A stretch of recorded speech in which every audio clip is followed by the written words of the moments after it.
Yep, welcome back. It's the air that I breathe there by the Hollies. And you know, I have to share a secret with you. Andrew, who's a young man and runs the desk, I don't think he knows who the Hollies were.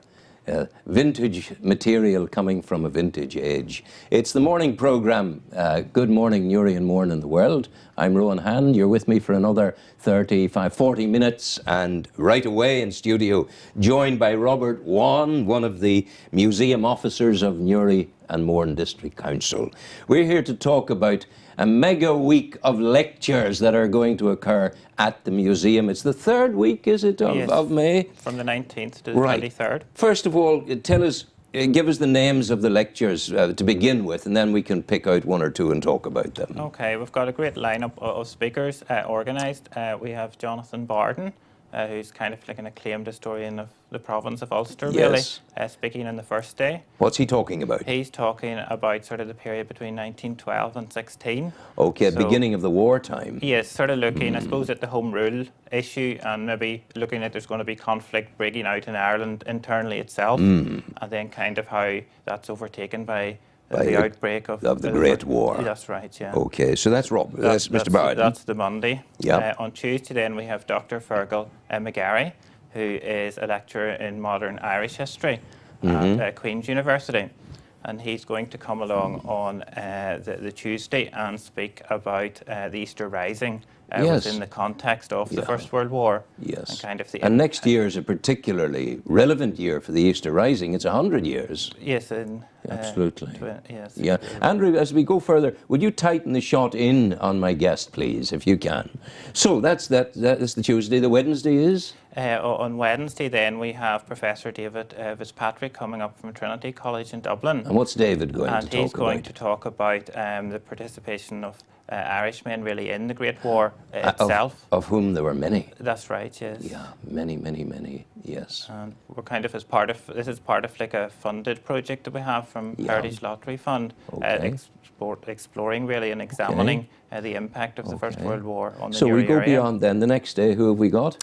On Thursday then, we have Dr. Rosemary Cullen Owens, and she has been a lecturer at UCD for a number of years, and she's coming and looking at women's in wartime, really, and the suffrage movement and that type of thing. Maybe did the women in war here, I wonder, maybe she'll be able to tell us, did they have the same crucial role as they had across the water in England, because they were munitions workers, they were farm people, you know, living off the land kind of thing. Were we doing that in Ireland at all to any extent? Certainly, yes. There would have been some munitions factories and so on that women would have been involved in, particularly in maybe larger, you know, sort of urban centres. Yes. We would also have been nurses. Some would have went even from our own local area here in Newry and Mourne would have went to assist with that. Okay.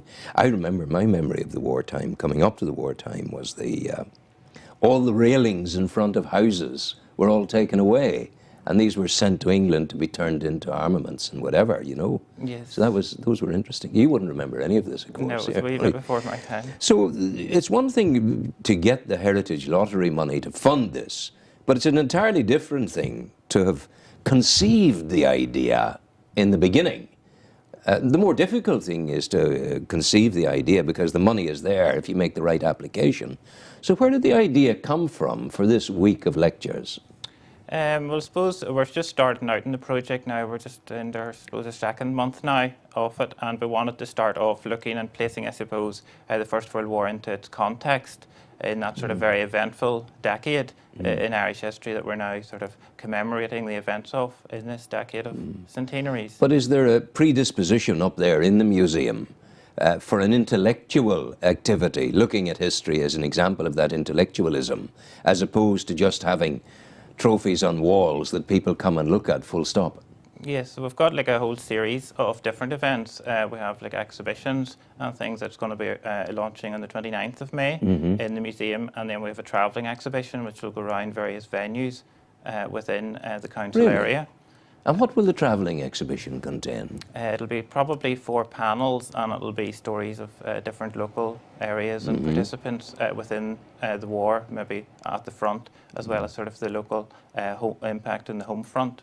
Yes, and where will you visit with this mobile exhibition? We haven't sort of decided on our different locations yet, but we'll be launching that around November time. November time. And that'll continue through to about the summer. It's a full year for you, Robert. It's an 18-month project. Yeah, yeah. But how long are you with the council doing this work? I'll be probably there for the full time, the 18 months. And when did you join? Specifically for the project? Yeah, just for this project. That's exciting. What do you do when you're not with the council? What did you do before? Sort of worked at Queen's. At Queen's? Doing what? Lecturing sort of in Wow, what Irish did you lecture history. in? Sort of a mixture of sort of maybe early modern and 19th century Fantastic. Irish history. Yeah. What's it like to work in a magnificent educational edifice such as Queen's? I've really enjoyed it, if you know what I mean, sort of that academic research side of things, and then, obviously the teaching as well, that mix between the two. But as you sit in the hallowed halls of Queen's, yes, you must get the sense of history surrounding you. Especially, particularly when I was a student, like in the old library and all. The old red brick library over on the left-hand side from the entrance. And you were thinking kind of who had been there, you know, before you type thing. Yeah, well, I'd certainly been there in 1960 doing my studies in there, I can tell you. So it's a good memory for me there as well. Yes. So your own, as you grew up, what grew your interest in history? I suppose just maybe even from like a local perspective, or sort of like family history, that type of thing, wanting to find out more and kind of explore from that, and it kind of grew from that. The name is interesting, Whan, W-A-N-N. W-H-A-N. W-H-A-N, I've given the wrong spelling of it, I'm sorry. W-H-A-N, what's the origin of the name? The name, as far as I know, came from France. It would have been like a Huguenot name, and it would have come across then to, initially to Scotland, and then would have come across here then around the plantation time, and would have become... So you were a friendly planter? Probably, that's what I've been told anyway. That sounds very, very good indeed. So remind the people again then, Robert, if you would, of what's coming in the third week in May. Okay, so with this lecture series in the museum, it's from 2 to 4 p.m. It's a free event. But Monday to Friday? Monday to Friday. And it's a free event, but you do need to book by ringing the museum because we are sort of limited in terms of seating and so on. So the Monday to Friday in the third week of May, contact the museum, book your place at it, and thoroughly enjoy. Robert Whan, thank you very much indeed for coming in. God bless you. Go well. Take care. Some music for you now.